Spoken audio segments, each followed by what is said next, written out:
Welcome, everyone, to the SnapCast podcast, episode 52.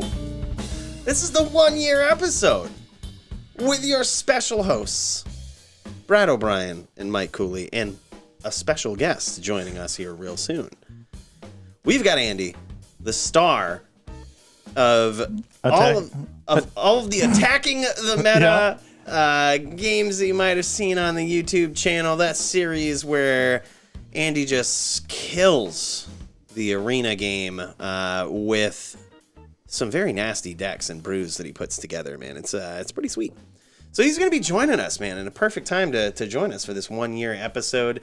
And also, we're going to talk about and discuss some of the crazy things that have gone on this year, some of the good picks that we've talked about, some of the bad, not so good picks, not so great at all picks that we've talked about, and just what's really been going on in the last year of Magic the Gathering.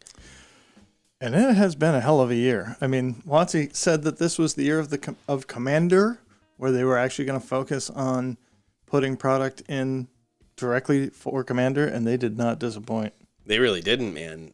Between product directly geared towards Commander and a ton of Commander staple reprints to Fairies Protection reprinted, like, oh my gosh, they weren't kidding around, man. If we can say one thing about WotC, it's that they are definitely true to their word. Well, and it certainly, they're looking over the year in review and looking at, again, our successful picks and our less successful picks, looking at how many cards we had talked about that they did reprint. Yeah, which is really interesting, because when we talk about this stuff, we kind of always throw a caveat out there, right? Like, especially when we get passionate about it. It's like, this is barring any ridiculous amount of reprints. Like, you know, it's sort of one of those things. We do our best to be like, all right, it's probably not going to get reprinted anytime soon. We say that with some cards. Some cards we're like, look, reprint this into the ground. This is still a valuable card. Yep. It's but definitely something to take into account looking at these. I think they might have been listening to our podcast. Like, I mean... Yes, except for the time where you tried to fix Companion. Yeah, the one cast they don't listen to. Which, clearly, I don't even remember what I said now, but I'm pretty sure it was better than the solution that they came up with. I kind of agree. Basically, adding 3 to the mana cost of every Companion pretty much made them... Well, strangely enough, some of them are definitely still playable. Yorion and Loris are definitely still playable. Obosh still even sees play. Yeah, actually, I remember what it was now. Do you remember what? Oh, I remember what it was. Okay, so this is a great high point to reflect back on. It's, I mean, completely null at this point. But Imagine this. Now that we know what the new Companion mechanic is and always will be, think about it like this. If they would have listened to our cast, it could have worked like this. Your Companions work the same. Your deck just has to be in those colors 100%.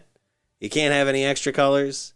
You can't have, it has to be, it works like a commander. Exactly. Essentially. Like, your deck has to be those colors. So you have the actual Companion requirement. So for Loris, your starting deck all has to be 2 or less, and it can only be black and white cards. Exactly. Can't throw any of those red cards in there, like, a lot of those real competitive standard decks did at the time. But I caught so much feedback about that. Like, Obosh will still be a thing. Well, guess what? It still is with, what they did. Like, there was some that wouldn't really have changed much. The blue-white one, Yorion, didn't really change much. Still being used, but I don't know. Something to reflect back on either way. One of these crazy Cooley suggestions. Let me ask you, when were what set did Companions come out in, and when was that announced? Gosh, there's so many sets these days. I have gotten to the point, my original Magic career, I could tell you the set of anything. And now I feel like, I'm like, I don't know, new set. it's one of the newer ones, but it was probably 6 months ago. It was in April. So watch me count on my fingers. April, May, June, July, August, September, October, November, December. What? 9 months ago? Yeah. Jesus. That was the Q2 launch. Wow. So it's crazy to think that was 9 months ago in this year. Like companions. Wow. But this year's flown by. Let's go way back to our first like pilot episode and episode 1. We were talking about War of the Spark and Throne of Eldraine that were the two last sets from 2019. So crazy. I remember in those episodes too, we were doing it with now we got a fancy camera and we upload this to, audio websites to YouTube. We're doing all of this fancy stuff now with the live stream. Our first podcast was like, do you have that little mic kicking around somewhere? I got to show these guys. I'd have to go. I should have dug that up. I didn't even think about it. No worries. It's a voice memo recorder. Yeah. If you've ever seen a voice memo recorder, looks like a little black stick. It's like two little mics pointed in two different directions. And the funny thing is we were like, oh, this is perfect. We can sit in two different places and it can pick us up. Right. We can sit left and right and we'll each have a microphone pointed at us. Let's see. I was joking to Mike saying, well, we don't have to like switch to the computer view today, do we? But this is what we're talking about. So this is how the SnapCast podcast here started, with one of these little Zoom H1 handy recorders just pointed at us as we sat in the entryway of my house. That's so crazy. For the audio listeners now, this one is far more fancy than I think what yours was. But it's like literally, it looks like two different like mini studio mics, tiny studio mics, like pointed in opposite directions so that it can pick up like two sounds coming from two different areas. And it's just really weird. It's just a piece of gear I had from my music days, because this is great for recording a room. And if you want to, capture a recording of your band on a gig or some kind of live event, these are great for capturing that, but they capture every sound. Yeah. So those first couple of episodes, you could hear the heating system kicking on. You could just hear the hum of the world behind everything we did. It's a good thing you didn't have a cat back then, because I'm pretty sure that thing would have been on many, many more episodes inadvertently. Right? Yeah. Crazy. But yeah, it blows my mind thinking that just technologically, personally on our end, how far we've come in a year. And it's even crazier to think about all of the things that have happened in Magic this year. Like when you think back about all of the ups and downs we've had with anything from the coronavirus to, tournaments getting shut down to crazy mechanics in sets that have come out, bannings, rule changes. All of this stuff has happened within a year. It's so nuts. I mean, we were just talking about companions and all of the controversy that surrounded those. Those came into being basically at the time that COVID was in full swing and there were no tournaments. Oh yeah. Really weird time to have such a rules controversy there. I think we talked about that too, like what that would mean, because people weren't playing tabletop Magic. Yep. You know what I mean? And an argument could be made they didn't necessarily have to, with Arena and all of that. But still, it's just been a lot of stuff going on. So what has happened all the way back in War of the Spark, that first set we were talking about? Are there any diehards out there that know the cards we mentioned back then as part of our first, like, snap this up, or, hey, this is a good card? I was going to say, in those first couple of episodes, I don't even know if we had snapped this up. We didn't call it that. We just we were like, hey, by the way, we just had the casual conversations that we have at our local gaming store. Yeah. And it was, dude, this card is just too good to be right. $2. And there I'm like, nah, dude, really? You think so? And like, nah. And then a week later, it's like more expensive. So what you're saying is we've basically had the same conversation every week for a year. Dude, it's kept me entertained. I look forward to it every week. I was a massive World of Warcraft player, and it did occur to me at one point that there is literally no difference than being like a naked dude with a stick that goes out and fights chickens to the end of the game where you're slaying world dragons.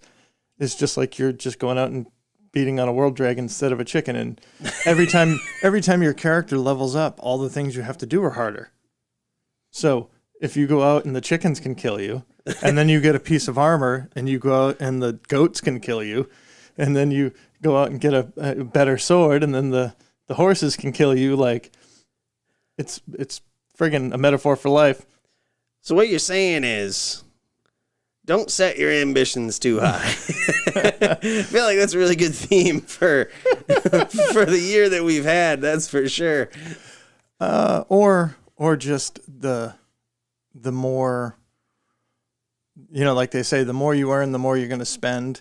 For a lot of people, and in a lot of ways in life, the bigger you aim, the harder it's going to be. So you can. Or it's the same, just once you have more skill, you're taking on bigger challenges. So when we first started doing the podcast, it was just a conversation between us with very little preparation and just literally snipping the ends off of a waveform.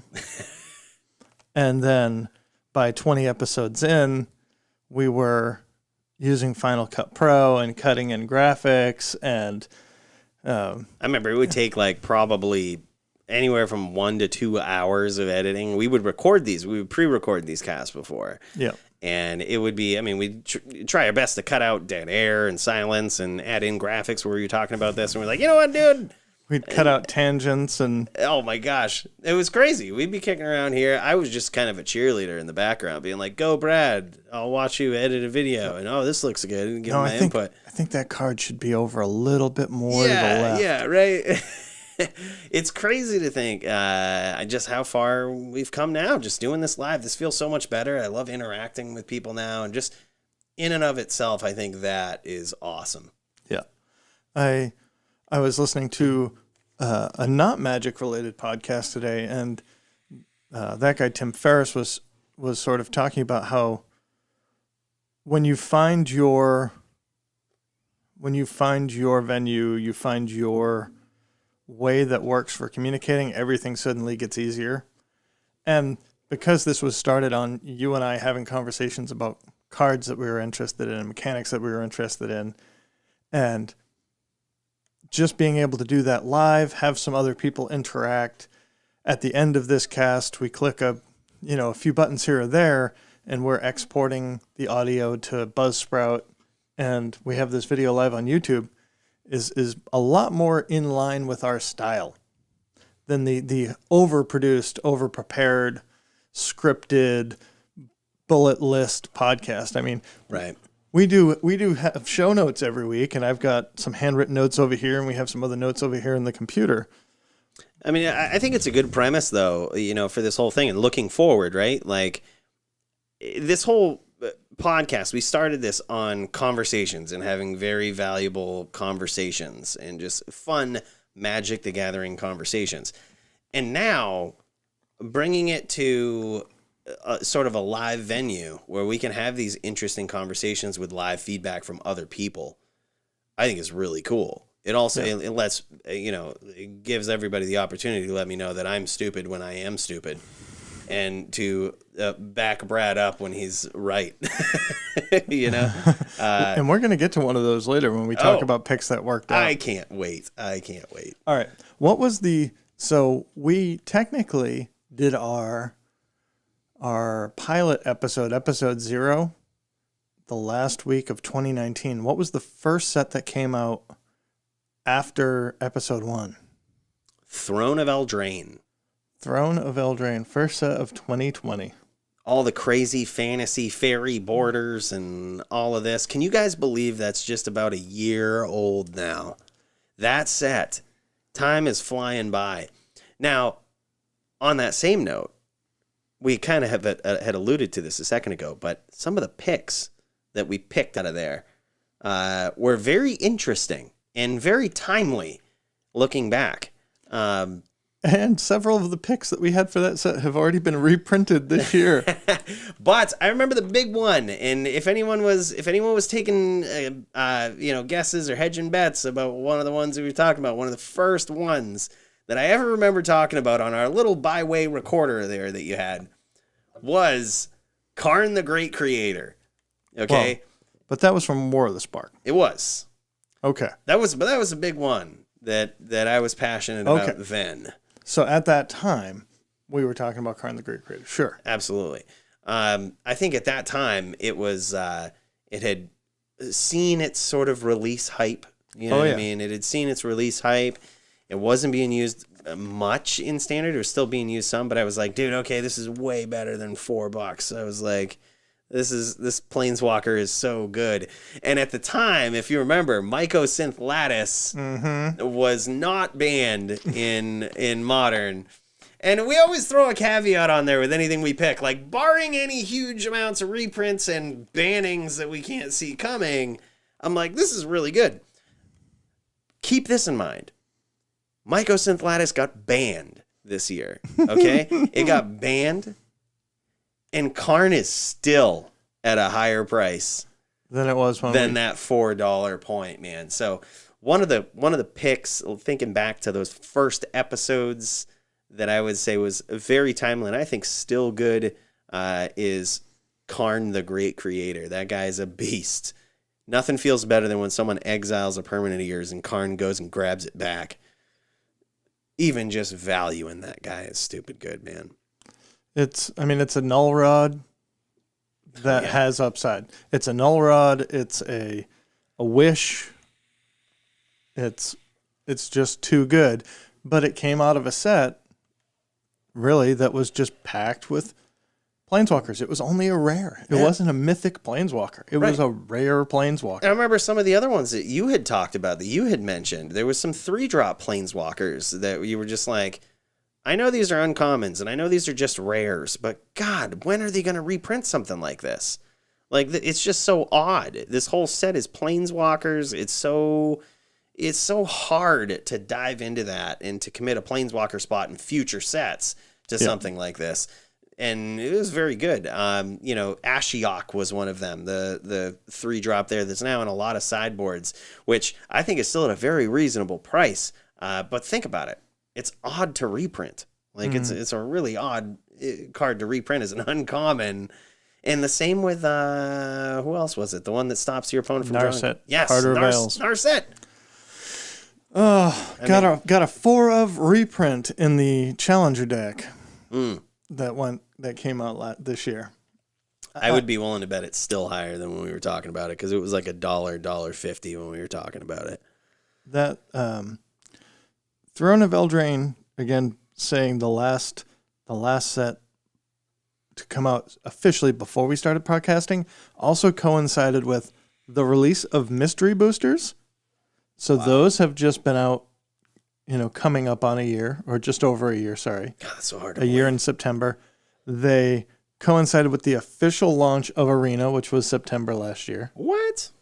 So really, when we started this podcast, in the 3-month span of starting this podcast, Magic launched Arena, the whole world shut down and everybody switched to Arena, and all of the most collectible, desirable versions of a card came out of a $100 booster pack. Oh my God. What a crazy year to be a part of the Magic the Gathering community. What a crazier time to start a podcast, man. I feel like, one of the things that I was worried about upon starting this up is that we run out of shit to talk about. And that, doesn't happen. I mean, it just seems like every week something new happens. And there's something to talk about, whether it's spoilers, whether it's, bannings, whether it's rule changes, whether it's, interesting new mechanics. Just really weird. So Jason Clark asks in the chat, to paraphrase, is this a normal year? Not at all. No. In all of my time of playing Magic, you gotta remember, I started when Mercadian Masks was a thing. That was like the newer set out, I think. That's when I got my first, and I've talked about this on the cast before, when I got that first booster of Urza's Saga that had a Gaia's Cradle in it, when you could still crack packs that had reserved list cards on them. I was playing the game. There wasn't, when you think back about those times, of course that was many years ago, but to have even a topic to talk about every month with Magic the Gathering was a stretch. You know what I mean? Well, because you had, I mean, and before my time, you got like 2 sets a year. Yeah. And then it was 3 sets a year. And then it was 4 sets a year. Do you know how many products came out this year that play in a, do I want to say constructed format? Like, that either plays in a 60-card constructed format or Commander. How many total products do you think came out? Dude, there was one every week. I'm going to say like 50 at least. It certainly felt like that. Like, I'm going to say, I know, because I guess there was a couple weeks where we were talking spoilers and things that could happen. I'm going to say probably between 30 and 40. Like, there had to have been. It just feels like there's so much stuff that has happened this year.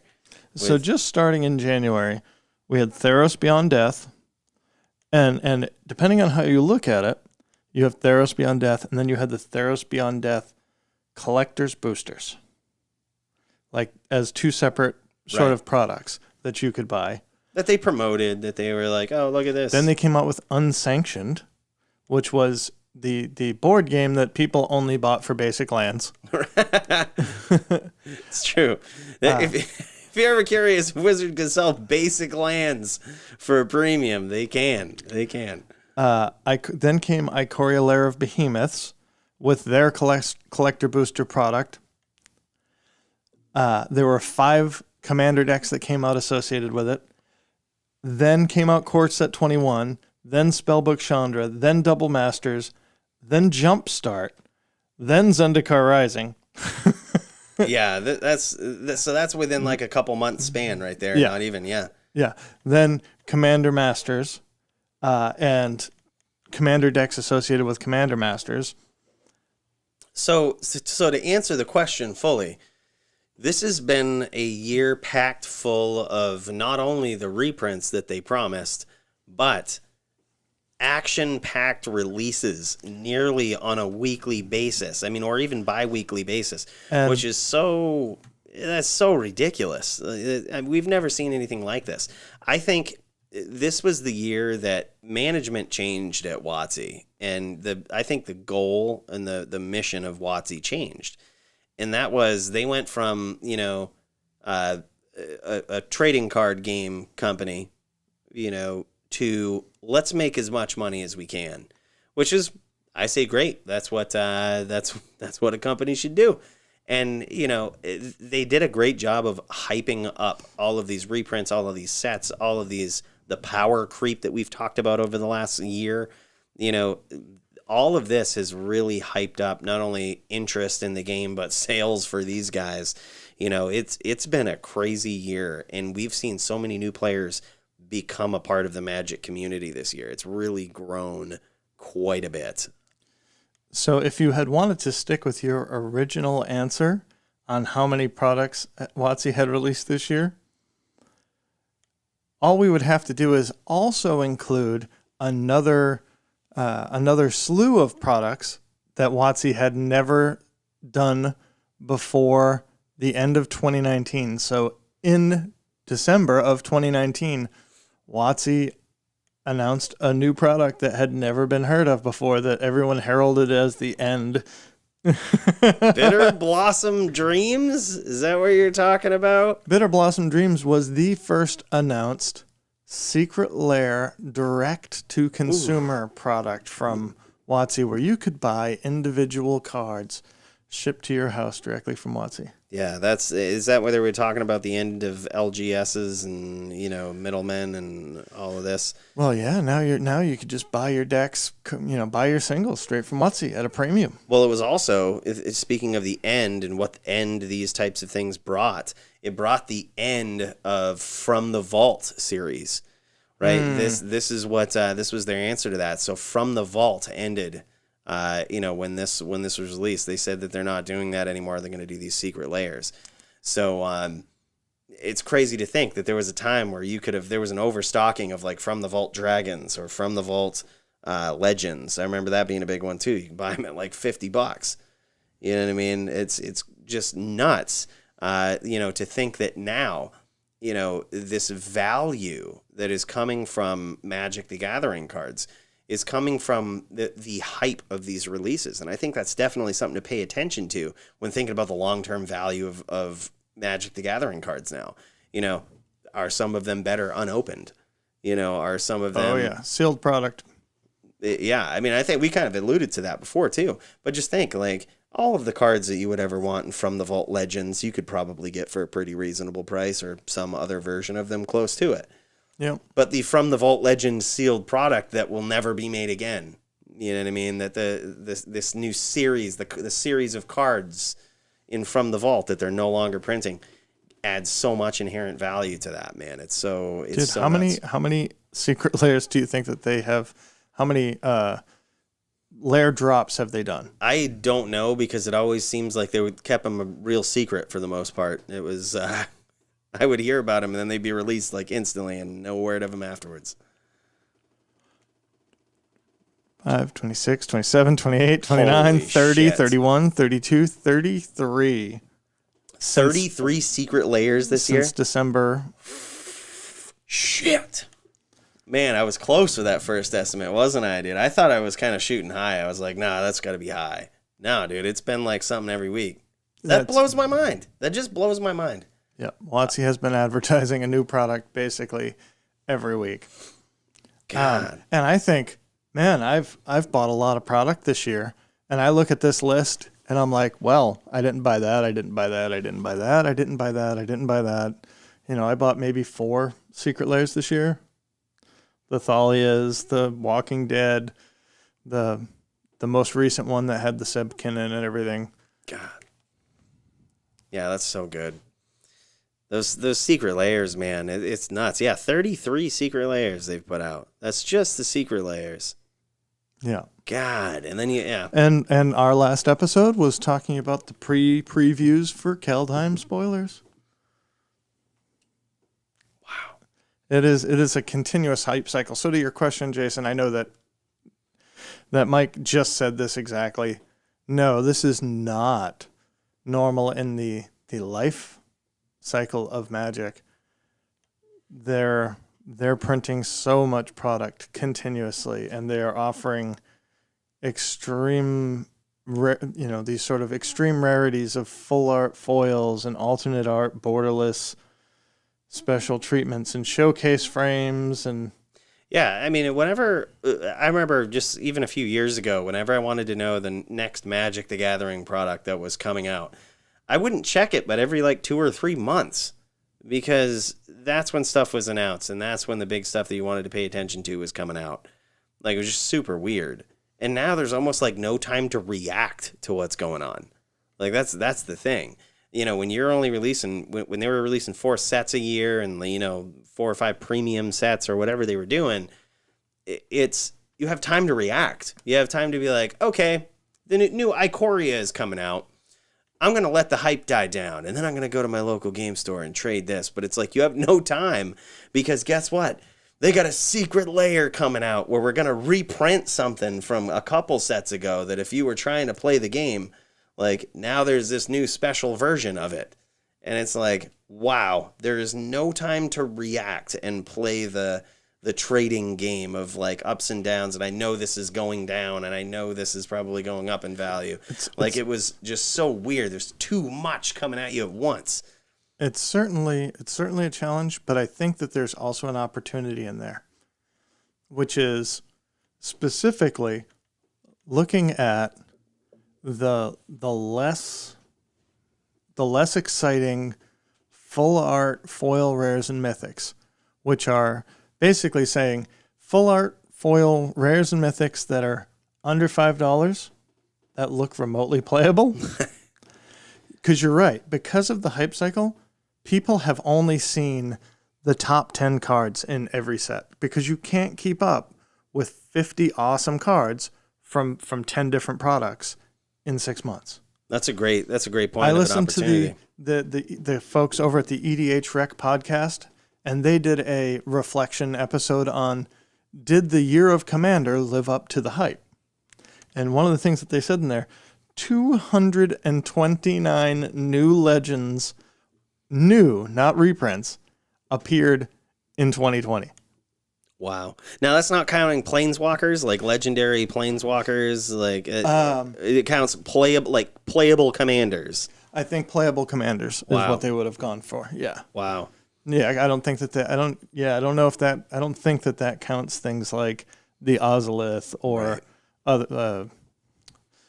Blackblade Reforged doesn't count legendary permanents. It's something that can be your commander. Wow. 229. I mean, 70 of them are in Commander Legends. So. That's nuts. But my point was, again, as far as the opportunity goes, there are great cards in Commander Legends that are the 15th coolest card right now that in a year will be 4 times their price. Because people can't keep up with all of the cards that are being printed. But eventually, the aggregators and like the EDH rack, when people go there to look and say, "Oh, I'm playing this Boros Commander deck. What are cards that people play in it?"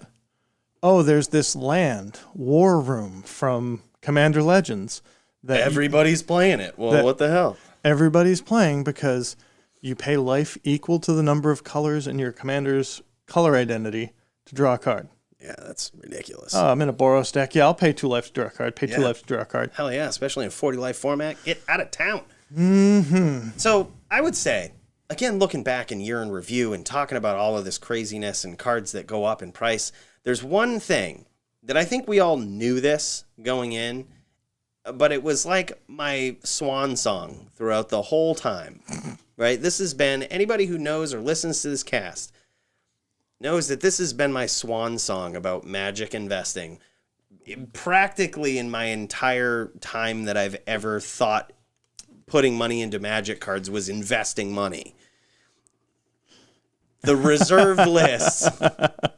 The reserved list is where it's at. Like, if you want to make a guaranteed money, like some guaranteed money from Magic cards, reserved list is where it's at. Whoa. And speaking of special things. I'm special. He's reserved. Whoa. We have a reserved seat right here. Reserved seat. For our very special guest that we were talking about. Everybody, please welcome Andy, the star of Attacking the Meta. Yo. He has joined us today. This is awesome, man. We have the whole family here. It's today. crazy. This is great. Let's see. Can you hear yourself all right there, Andy? Oh, I can hear myself fine. Awesome. Mike was just talking about lazy investing. Look, okay, I got to make a comparison before I forget this, okay? For all you stock market people out there, the reserved list is like Apple. Like, it's like Apple stock, all right? And I'm going to be straightforward about it. You can talk all the shit you want about it. It's always going up. It's always going up. You can doubt it. You can say, "Oh no, man, like they're gonna do something and it's not gonna be good." It's always going up.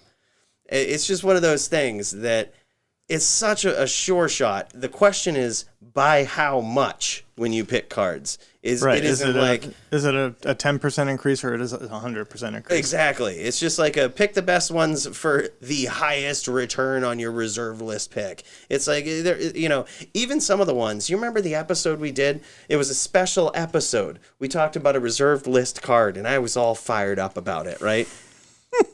Brad was like, I don't know. Do you remember this, Andy? I mean, I remember quite a few episodes where you talked about a reserve list card and was pretty fired up about it. Do you remember the one? It was the 3-drop enchantment. Is it black? Yes. Oh, what is that card called? I bought some. Nice. You made some money, my friend. That card was Dystopia. Yes. That card was Dystopia. It was probably, I mean, is it a great card? No. Is it unique and remotely usable in Commander? Yes. And guess what? It can never be reprinted. You know what I mean? I'm gonna make a confession here.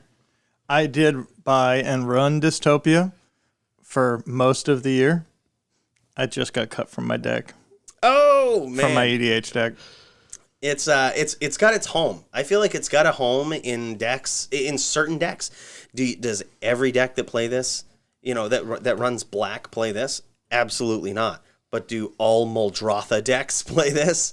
Yes, they should. Yeah. Like, you know what I mean? It's just one of those things that you're going to run into one of those commanders that gets printed one day, and this card is going to be in every single deck. And because of that, and this is why I say, like, it's all about how much did your pick go up on the reserve list. This one, probably arguably one of the most unique niche kind of picks, still went up about 23% this year. That's definitely makes it into the list of best picks for the year. It's nuts. I mean, it's like you can't miss. You can't miss. You are literally, when you say they can't reprint, you are shooting fish in a barrel. So it's one of those things where, yes, it is going to gain. Like you said, how much is it going to gain? It's sort of like putting money into a savings account. The problem is the cards that are really playable do make huge jumps. I believe it was your pick. Might have been Waldemar's pick. No. Who picked Grim Monolith? That was Waldemar's pick. That was a pick. Yeah, that was Waldemar's pick. He actually had mentioned it, and I think we backed him up. Like, yeah wow, actually, that's pretty good. Yeah, so you guys might be familiar with Grim Monolith. It's pretty much, it's basically, I'm gonna go as far as to call it a Commander staple. Absolutely. I mean, it's a competitive Commander staple that cannot be reprinted. And it was $130, I think, at the time that we were like, and we even mentioned this. We said we had an episode where just about every card I picked that I was like, snap this up. I was like, people are going to hate me for this because these cards are hundreds of dollars and they're, you know what I mean? But I was like, Lion's Eye Diamond, Grim Monolith, like Waldo said, and these are good picks. Trust me. Both of those cards that I just name dropped up nearly 100%, like doubled in price. I'm looking for a copy of each for EDH. Oof. See, competitive, dude. It's like, and Andy is a very competitive player, as you know. I mean, he attacks metas. He attacks metas with these weird decks because he's got value in mind. Now, one of the things that Zach Fowler pointed out in the chat, Mr. GB himself, it's a great idea if you can ever bring yourself to sell it. Which is, when do you get out of a card like that you know is never going to be reprinted? And the question is, how many copies did you buy? I think that's a very good point. And it goes to this, right? Like, if we tried to get out of 400 dystopias we bought at, $1 that are now $1.20, $1.30, I don't think it'd be reasonable to expect that any given point of time you could be like, yeah, $1.20 for any of these. However, when that card goes up to $3, then it's very easy to get that $1.20, $1.50 out of it. So it's like you kind of have to, on the ones that you're wrong about, and this is a great point from Zach, on the ones that you're kind of wrong about on the reserve list, you just have to wait a little longer before it's super easy to sell them for a lot more than you bought them for. Well, but here's the thing. Andy's going to, he's on the lookout for a Grim Monolith. He's going to buy his Grim Monolith and die with his Grim Monolith. True. It's absolutely true. I have one dual land in my collection that I got from GB that will live and die in my collection.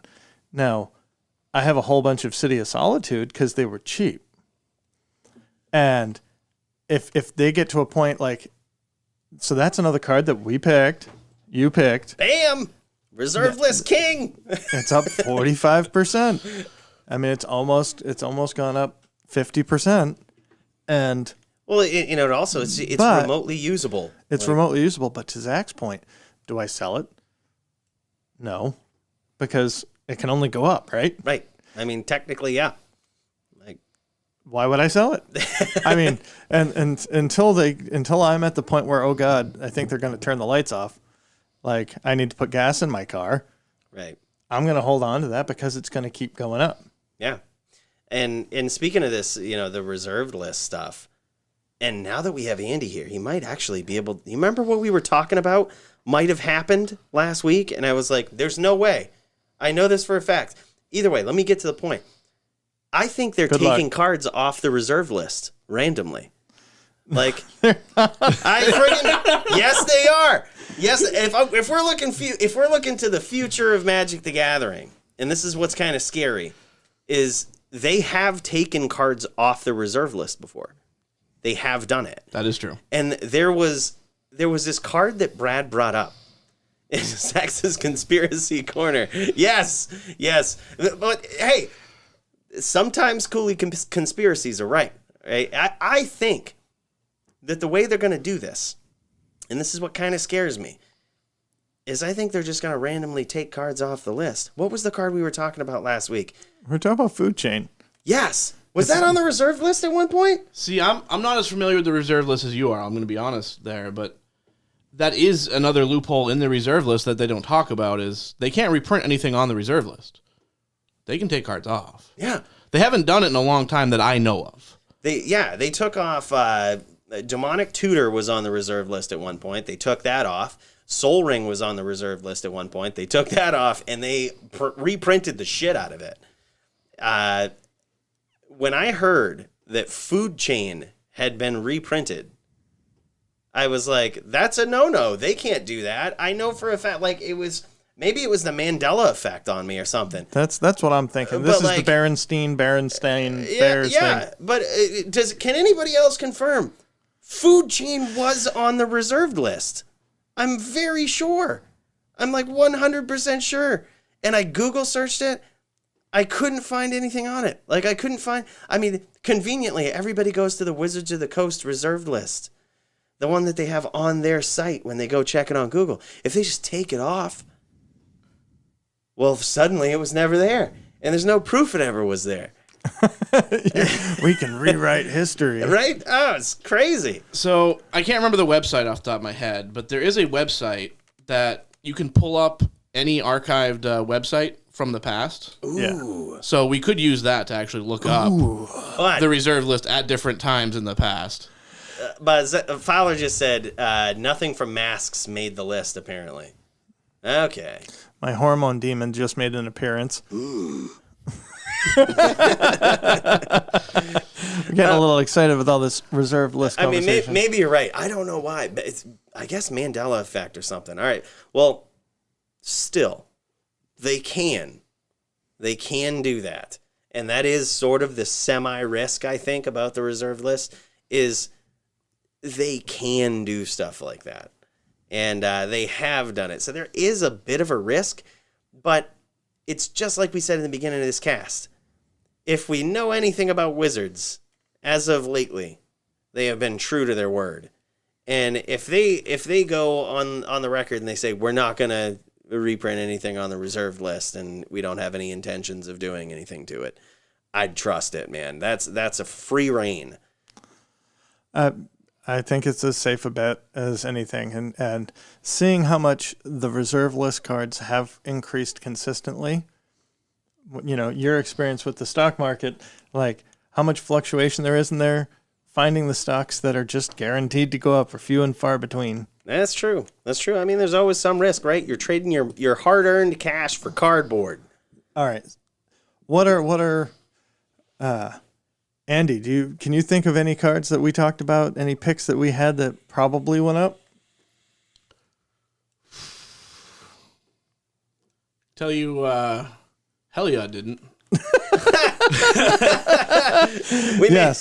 Okay, so no, thinking through though, honestly, like I feel like just about everything you said must have gone up. Like I know at least in the short term, Christ, following we ain't that good, but well, better than just guessing in the win though, for sure. We have had a better than 50% win rate. Dude, man, we have. I mean, I was surprised looking back at some of these. Some of them we picked a little too early, and I say we start there. I want to. It's all celebratory, you know. This is year in review, but we want to leave the bad in the past. So we're gonna start there. We want to leave the bad in the past. Start right with what Andy named. I say we do. Let's just dive right into Heliod Sun Crowned and talk about this. What I would call a pick too early. Yeah. So, and this was something that I was probably guilty of a few times this year, of seeing a spec and saying, now's the time to get it. Now's the time to get it. Heliod, since our pick, has dropped 33%. Yikes. Since my pick. Now, I I haven't gotten rid of my copies because I firmly believe that this Mythic will see we'll see play when we get back to regular standard printing. It's seeing more play now in the mono white decks in standard and historic, in the mono white mid range deck. It's obviously still seeing play in the green white Heliod company decks in modern. It's just a matter of time before this comes back and grows. I don't think that they're going to randomly reprint a god, even in the list. I'm gonna call that out and say Heliod doesn't catch a reprint in 6 months. I'll say the other thing about Heliod, right? Like, yeah, I would say the other thing is you really don't have to worry about a reprint with it, even if it happens, because I think the biggest issue with that card was not the power level, was not the playability. I think you guys nailed that. It's that was the first set where we got those, the collector things, specifically with the God packs, where you'd open up a collector's pack and you got, like a whole bunch of, the enchantment creatures? But like most of them were the gods anyway. Or like those weird enchanty borders and shit. Yeah. So the amount of Heliods that were printed compared to like pretty much any other card in the set, like any of the gods, there were so many of them out there. I think the funny thing is the showcase art. There were so many of them out there. Oh, absolutely! Like interesting. We were getting those for the same price. Crazy to think about, man. But at the same time, maybe they got all of their reprinting done right there. I think they might have realized this is a really good card, and holy hell, we've printed it a lot in like the first 2-3 months that it's been out. And so pick too early. There was a better floor to get that card on. Now it's just a longer term spec. Right. Yep. Yeah, it's one of those things. It's like picking a stock and then having it drop in price. It doesn't mean it was a bad pick. It just means you picked it a little too early. You know what I mean? I see one on here that you were really excited about. Oh man, which one? Oh, I know what it is. Yeah. I know what it is. You talked about this card a lot. I'm still filing this under picked too early, okay? It came with a caveat. I said this might go down in price, but I just think it's so much better than what it's at right now. I picked it at like between $10 and $12. I talked about it. Like, you know, it was bouncing back and forth between there. But it is Chandra, Torch of Defiance. I love that card. I still think it's one of the best Planeswalkers ever printed. Yeah. And it's now $5. So, card's honestly ridiculous. I mean, it's a good 60% decrease in value, but Andy approved. Like it's. I built a red deck pretty recently, and it needed 2 Chandras, and I remember thinking like, oh, that's gonna hurt, and then looking up the price, and it's like, oh. I might as well just buy extras because, like, is there a better? I mean, it's the best Chandra for sure. I mean, is there a better red Planeswalker? I don't think so. Like, think of any prison deck that anyone's ever run. Yeah. What Planeswalker was for damn sure in it? Chandra, Torch of Defiance. It has now become a staple in that style of deck. Oh, absolutely. Like, you're running a prison deck, you need Chandra, Torch of Defiance. And I mean, again, I'm going to make the Jace comparison. It's a 4-drop Planeswalker that does everything a Planeswalker ever wants to do. It wins Protects you the itself, game, protects card itself, advantage, card advantage, like, and more. It even gives you a mana bump. Are you kidding me? Craig Swiss said hello, and GB says that Renin 6 is probably the best. Well, I mean, it's red-green, though. Like, exactly. It's not a mono-red Planeswalker. I think he knew that he was skirting the rules there. Well, Planeswalker with red in its identity. Yeah. But, no, I would Renin completely 6 agree. isn't even the best 2-drop Planeswalker. Oof. I would agree in the sense that Renin 6 is a far better Planeswalker than Chandra, Torch of Defiance. I mean, no argument there. I'm just saying they're both in the list of greatest Planeswalkers ever printed. Yeah. You know what I mean? And the price difference between those two, I mean, for obvious reasons for some of them. I mean, Renin 6 caught one printing in, you know, Modern Horizons. And, you know. I think it's on the list. Okay, we yes, just- but the list we talked about does not affect card prices. Chandra Torch of Defiance caught a printing and then an immediate reprinting in the Challenger decks. So you only got one there, and then it got some sort of special reprinting again, right? And then a very recent reprint. So it has been reprinted to Kingdom Come, and I honestly think it was more picked too early. You know what I mean? If they hadn't reprinted it but more than once since I mentioned it, I think we'd still be looking at a $15 Planeswalker at least. But it had been reprinted so much since then. It was just a rough. I got the rough end of the stick on that. That's for sure. Chandra. So was Chandra picked too early, or was? And this is something that we want to learn for next year. Like I know after looking back on this year, I jumped the gun on when the floor is because I'm always afraid of catching the uptick. Like. So what I end up doing is buying before the bottom and then waiting for it to come back to me. That happens all the time. I know that I'm confessing to you guys. I did it with Double Masters when I was like, dude, this set is out. It's all been opened. We're at the bottom. No. Right. No. Now is actually the bottom for Double Masters. The bottom.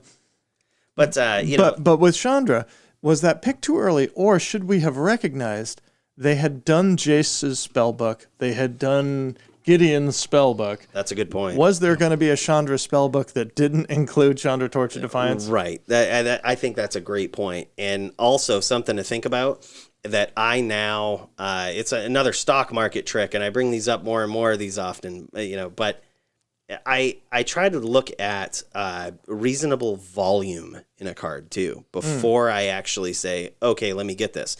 And this is how I do it. I go on eBay and I'm like, or you can check out TCG Player or whatnot. Look at the volume of cards that's out there. How many copies? How many copies are people trying to sell right now? Yeah. And you can use any one of those resources as a gauge. Exactly. Yep. That right there is probably one of the biggest lessons that I don't think we've really talked about much on the cast this year. But one of the big lessons that I learned was look at the volume of the card, and that will give you a good gauge of where the bottom is. When we suggested City of Solitude, there was 4 Cities of Solitude on eBay, and I bought the cheapest one, and then I was like, go out and buy them. Yeah, that was definitely the bottom. But it's also a very good indicator. It won't get any lower. You know what I mean? It's not going any lower than this. You can almost guarantee that by the time you Google this and look into something, you're going to be paying $9 for it, or you know what I mean? It's probably on its way up. Well, absolutely, because you need the price to go up before people feel like, oh, I actually got to go into my binder and grab these and then put it online. Right. And looking at that volume, how many are out there, is a really good leading indicator. Yep. If you know that Chandra is a $5 card, and that's what all these sites are telling you, and you go on eBay, and there's one person selling it at $5, and the rest of them are $6, $7, $8, that card's gonna go up. And this could be would be a great topic for a whole episode in the future, which is to say, okay, when you look on TCG Player, and there's 3 pages of vendors. But on the second page, there's a guy with 50 copies. And his price is smack in the middle because everybody's selling $3, $3. This guy's got 50 of them for $8. And then everybody else is higher than that. It's going to be a long time before your $3 copies are going to sell for $8. Oh, absolutely. Yeah, absolutely. And it's also how buyouts happen, right? And this happens with the reserved list cards all the time. Someone will go on TCG Player and be like, "Oh shit. There's only 20 copies of this card being sold at $200. If I buy all of them, I can sell them for whatever I want." Suddenly the price will jump to $350 because that's the cheapest one next to these first 20. You know what I mean? It's one of those things, but it happens. I mentioned the reserve list there, but it happens with all cards. That's how the prices end up going up. Is people That's a buy new the price cheapest one. floor. Right. So in addition to our pick too early category, we also have the mitigating circumstances and reprints category. I feel like that's long tongue for excuses as to why these went down. Hey, listen. It's Wizards' fault. It's Wizards. Listen, honey, this rarely ever happens to me. I swear. Wizards only did this to me once this year where they reprinted a card and banned it in their newest, coolest format. Ugh. Walking Ballista. Yikes. High risk, high reward. We called that card to really go from like $20 to $40, and instead has gone from 20 to 9. Well, that was the thing too. I mean, I think we had even mentioned that like a reprinting isn't going to hurt this too much. You know, we said, well, and I still stand by that. At the time when it was $20, we were like, look, if it gets reprinted, it's still going to be about $20. And I think that would have been true. And when the reprinting was announced, and they're like, oh, we're going to reprint this, we were like, hell yeah.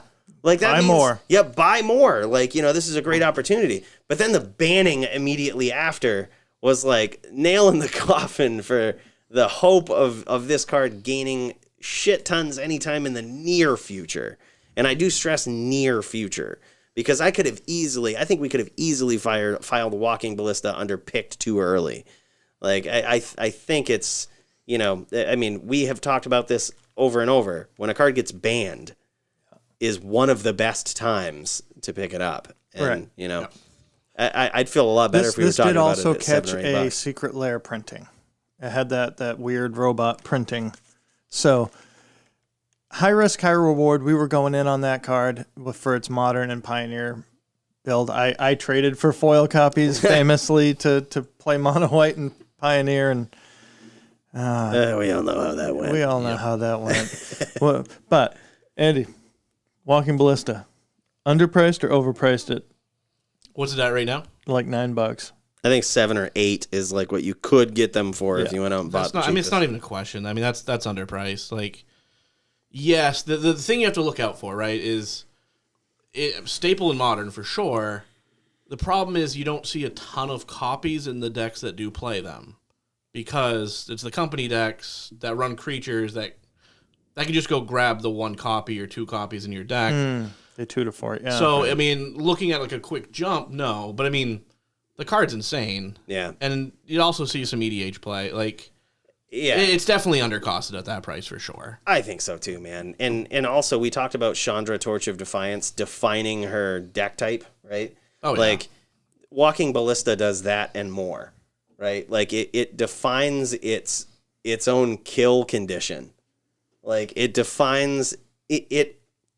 It adds a game-ending feature to any infinite mana loop or large mana loop. Like, it suddenly says, oh, you have this weird jank-ass combo that you found out with these new cards that are being printed where you can make 80 mana. Good for you. Here's a kill condition. Like, you know what I mean? Even if it's just the one of, it has forever solidified its spot that I don't think will be ever printed in another card of a different name in similar form or function. Like, it's, absolutely not. I think they noticed the power level of that card if is blatantly obvious, especially in their banning in Pioneer. It's blatantly obvious, you know. So, well, you have the other two things that are going for it. We talk about the company deck is the big deck to play it. Hardened Scales just died out of nowhere. If that deck still exists with Mox Opal, you have 4 copies there. Right. Eldrazi Tron played it. You don't really see that deck anymore either. Well, Hardened Scales died because of the banning of Mox Opal. Exactly. But all it takes is some other efficient mana. Oh, absolutely. I mean, that's my point. Is like, really, you see it. It has 1 home right now, but it's so easy to really think that this happens. Now we just slot 4 more into this deck as well. And as soon as that happens, it's like, Walking Ballista is the thing. Yeah. Like, you know, and then I think that the Hardened Scales deck gave it even more value because it was a deck that was abusing Walking Ballista without paying mana for it. Right. Like, you know what I mean? It was like, it was abusing the 1/1 counters on Walking Ballista. It was stupid. But, you know, that's, I think I'm going to stick by, I picked a little too early. and obviously the mitigating circumstances with bannings and reprints that kind of just drove this price into the absolute ground. But if we've learned anything from Oko Thief of Crowns, you should definitely buy it now. That happened during this podcast. It seems like 1,000 years ago, but just since we started this podcast, we have lived through the woes that were Oko. Oh man, what a crazy one! What else is on our reprint list? Let's pick one more. One more Holy that you were crap. passionate about from the bad list. We've been and then on we'll this move for an hour. I was gonna say we got to wrap up the bad list and move Noble on to Hierarch. the future.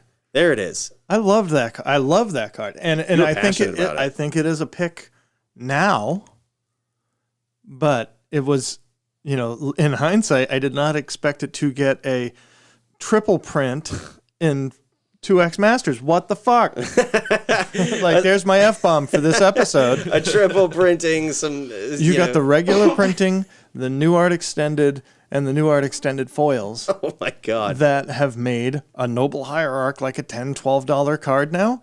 That's absurd. I can't remember who said it, but someone just said, "Oh, it's the new Birds of Paradise," and it makes sense because Birds was always so cheap because it was printed a million times. Right. Well, There's how many Noble copies are there now? Like Man, there's it. tons. I look at it as the new Tarmogoyf. They said, no, this card is too important to modern format. It can't be a $60 card. And it's not. No. And it's not. No, not at all.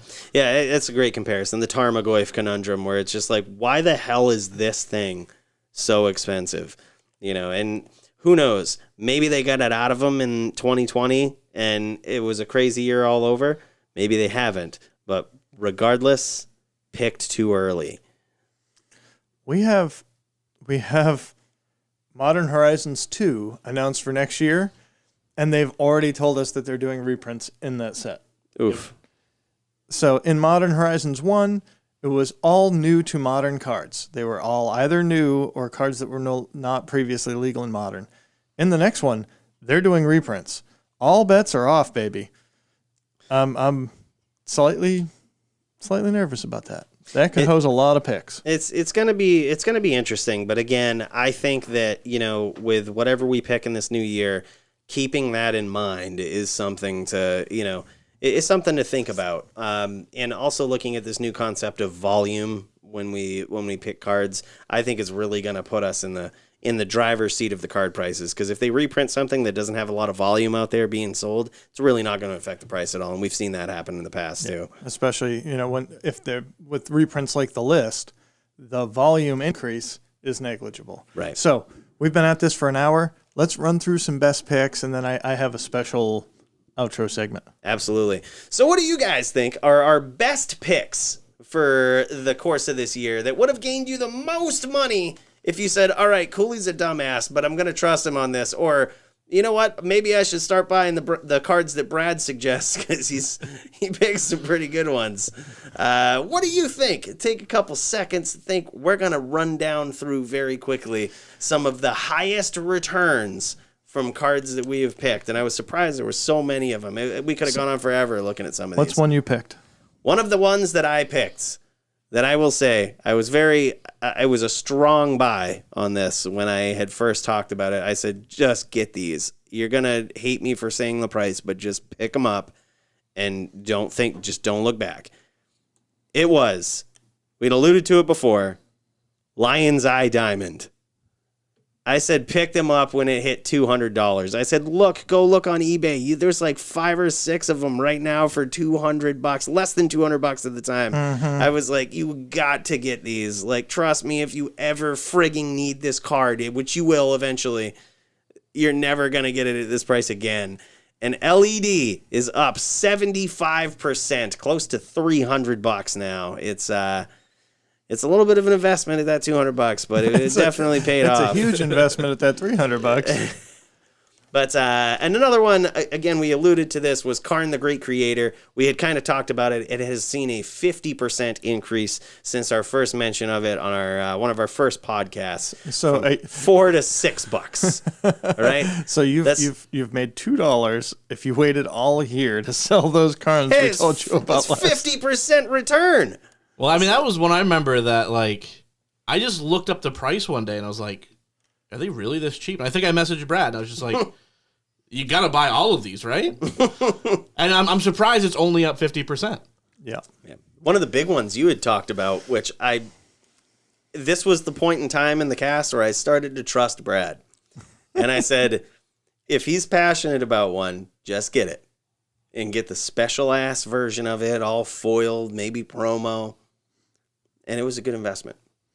Which one was that? I think you're talking about Stone Coil Serpent. Hell yeah, dude.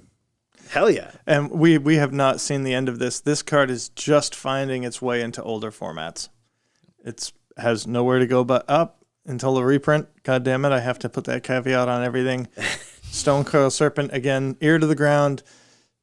It has a novel written on its body, and it's perfect at any place on the mana cost. I'm happy to say that Stone Coil Serpent, which has only been... What the hell set was that in? Eldraine? I think so. Throne of Eldraine. Yeah. So that's about a year old. That has seen a 25% increase according to what we looked at earlier. Yeah. And that's on the special copies that we were talking about, which are bound to see higher, if we're talking about volume and we're referencing that, trust me, there wasn't much out there for this 25% increase. So another one that I was excited about, that caught a reprint this year. Ooh. And has still gone up. Pretty Brazen significantly. Borrower. Oh, yeah. 2 reprints, right? Yes, because it was on the list with the showcase art. Yep. And it was in the Challenger deck and has still gone up to 30% because all of these cards that are... So, now we have these fancy double-faced modal cards. Well, the adventure cards are like single-faced modal cards. Yeah. And you get to cast both halves in 2 casts. They're seeing play in modern, they're seeing play in older formats. Brazen Borrow was a win. Andy, pick one. I mean, the one I would want to pick is, we already talked about Karn, but like other planeswalkers, you got old Broco. Dude, you must be feeling so bad about trading all of those cards. I don't want to talk about it. For Walking Ballistas. Trading my friggin' full art Okos to this guy for foil Walking Ballistas. And then it gets banned and still goes up 40%. 40% increase. Well, that was an interesting one, right? Because like that was the card that everyone knew was going to get banned. And it was super expensive. What was it, like a $50, $60 card? Oh, yeah. Yeah. And then a week before it got banned, everyone's like, oh, they said the banning's coming up. Pitch them.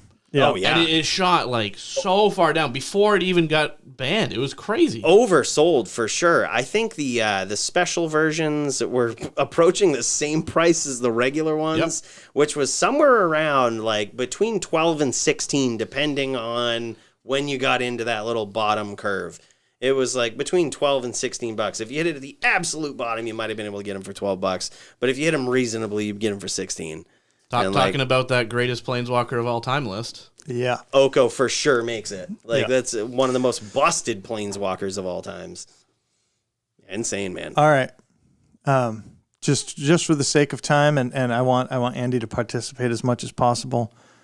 Looking at this list, looking at what has increased the most, do you remember who picked the card that apparently on this list has had the highest percentage increase?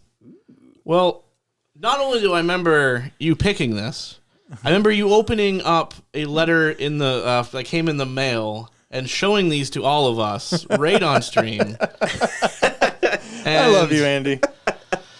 I can't remember what you called those special printings. Were those were masterpieces? Masterpieces, because you have all those different types of. I can never keep them in mind, but the masterpiece Aether Vial. So this my pick was the regular Aether Vial. And I did have that exciting week where I won the raffle of the play set of masterpieces. Stupid good now. Aether Vial has gone up 93% since we picked it up on the cast.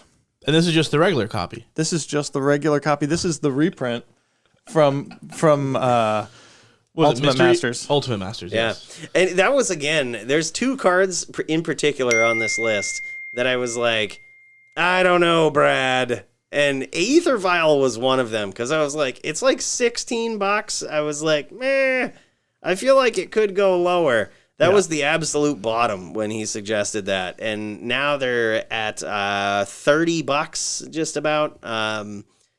Pretty significant increase there. That's a good way to double your money on that card, and especially if you got any of those special printings. You know those only go up exponentially.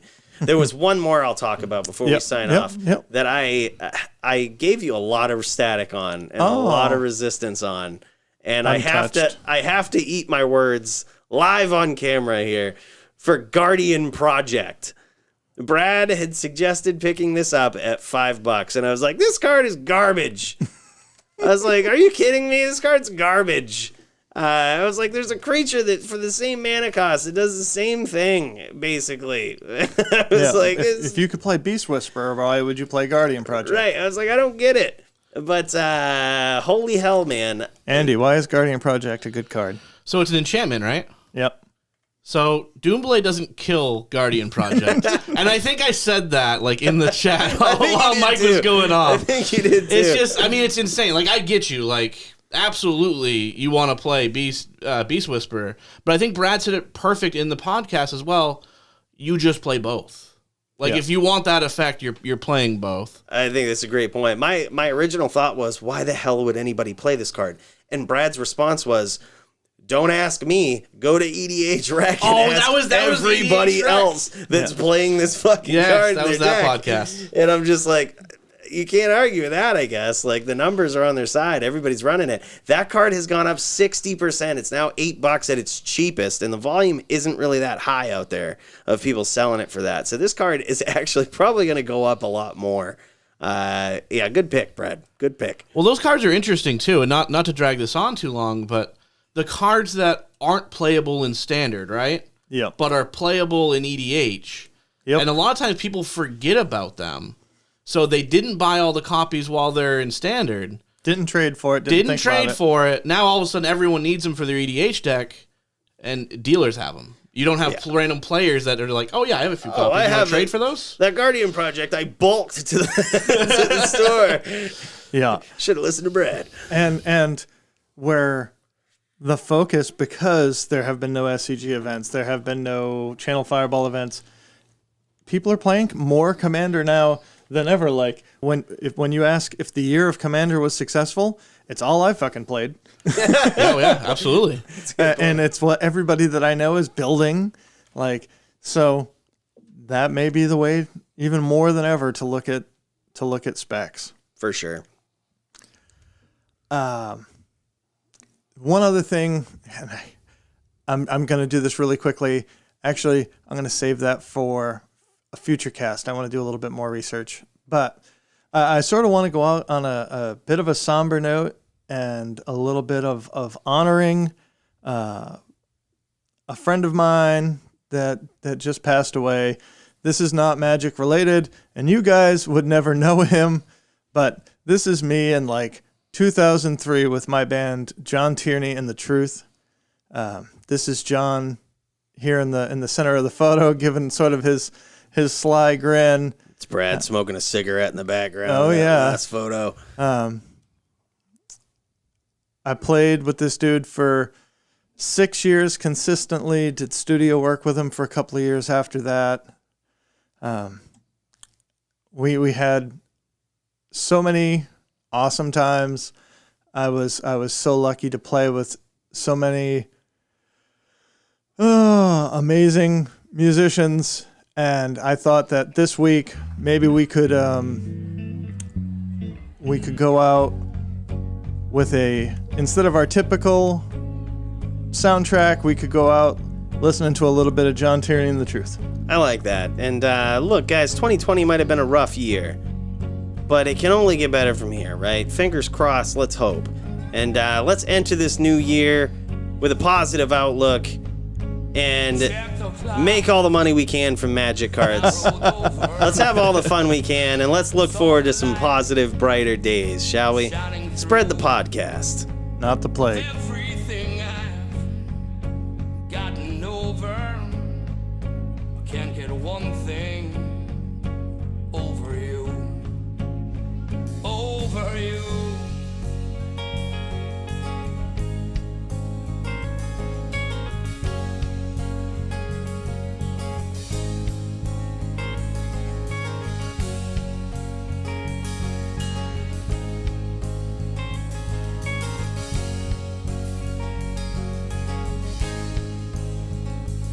Like a child, I'm turning pages with the words I don't understand.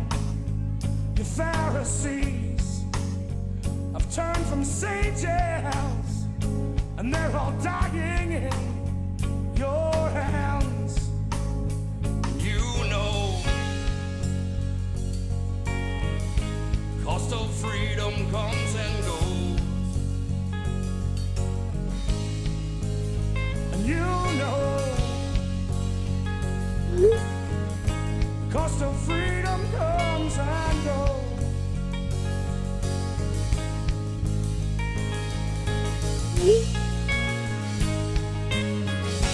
Broken wheel, land of slaves, washed away by tidal waves. Native sun is on your shore. You can't rest his head no more.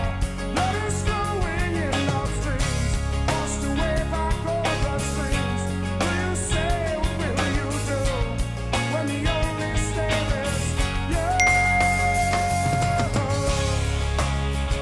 'Cause I believe it's coming. I believe it's coming down me today. Now I know I can make it through the night and through the dawning of the day.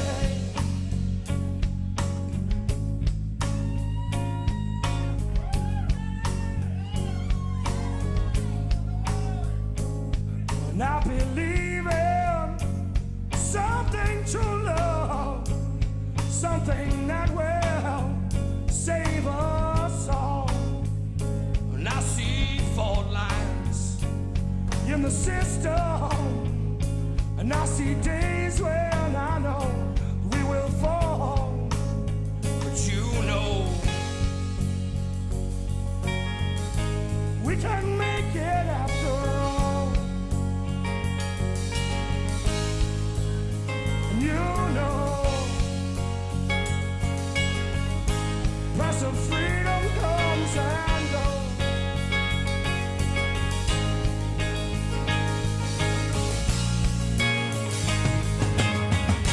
Broken wheel and land of slaves, washed away tidal waves. Native sun is on your shore. He don't rest his head no more. What is flowing in your streams, washed away by gold rush streams. Will you say, what will you do when the only slave